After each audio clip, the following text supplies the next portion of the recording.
found a way to go from like private citizen to this culture warrior who's become critical to the national discussion on these issues. So how can you just give the audience that doesn't know a little background on how that happened?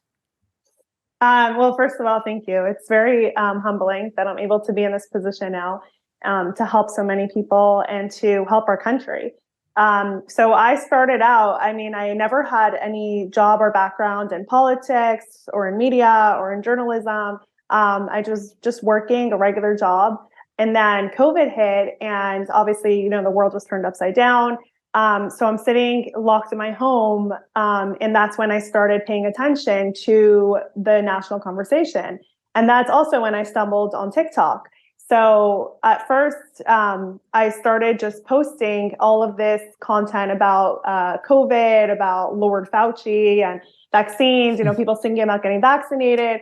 I just saw it on TikTok and I was like, this is really funny, really cringy, pretty entertaining. Let me just share it to Twitter. And then the account just started growing a lot. It just started blowing up. People thought it was really funny. So I would go back to TikTok to find more content.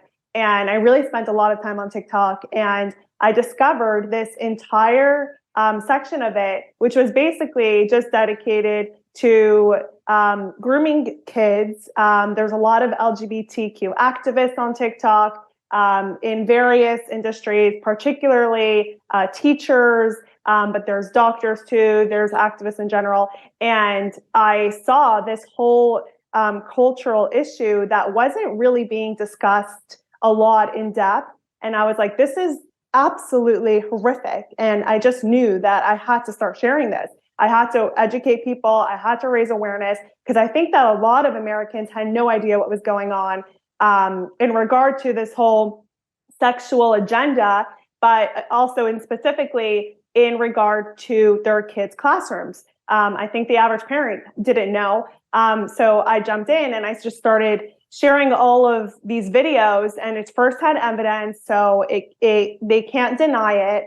And that combined with parents starting to feel like something was off in school, just because during COVID, their kids' classroom all of a sudden was in their living room and they saw what their kids were learning. They saw their kids' teachers and they were like, wait, something doesn't add up here.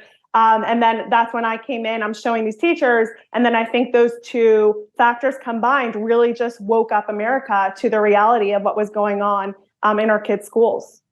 What was amazing is the initial blowback against you was, look at you, like you're endangering these teachers. You're violating their privacy rights. It's like they posted it on TikTok. They just didn't think someone like me was going to see them. That was the position you were in. Exactly.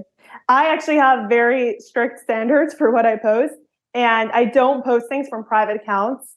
If I do, very rarely, not TikToks. If I post something from a private account, it's usually like Instagram. I'll block off the username because they're private, so they want their privacy. And this it would just be to show just more evidence of what's going on in schools or something. But I actually don't share stuff from private accounts. So these teachers are so proud of what they're doing in the classroom. They're going on TikTok on a public account. And the only reason they're doing it on TikTok is because they want views. They want people to see it. They're really proud of it. And I'm simply sharing it to an audience that they don't want to see it. But, that's not, they can't be upset about it. That's not how social media works. If you put it out on social media, then anyone can see it. So they want to live in their little bubble where only people who agree with them see their content. And, then I come and I share it and then they get mad at me. Right. No, but you're exactly right. They only want to share it with the audience that they think is going to love it. This is actually, I started the show by talking about this hat I wore that reads, "Make Women Female Again." And I posted on Instagram. And those are people, Instagram's nicer than Twitter. And those are people who I have a relationship with who, they like the show. They like me. I like them. We correspond in the comments. I just, it's a nice place. And I did say to myself, I post on Twitter, I'm sure I'm going to get blowback because Twitter's left. And I have a lot of lefties who follow me just because a lot of lefties actually watch me and listen to me, believe it or not. And some are hung over from the NBC in the early Fox days, and some are legit and they're because they want to be now. But I don't care. I would love to reach a left-leaning audience with my message. What you find, in my experiences, a lot of them are actually with you.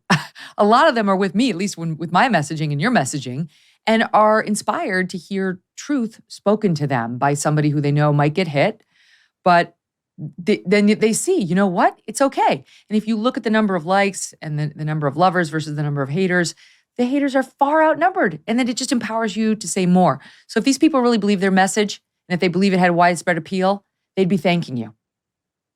Yeah, I think actually, I believe a large portion of my audience is actually center-right, Democrats, liberals.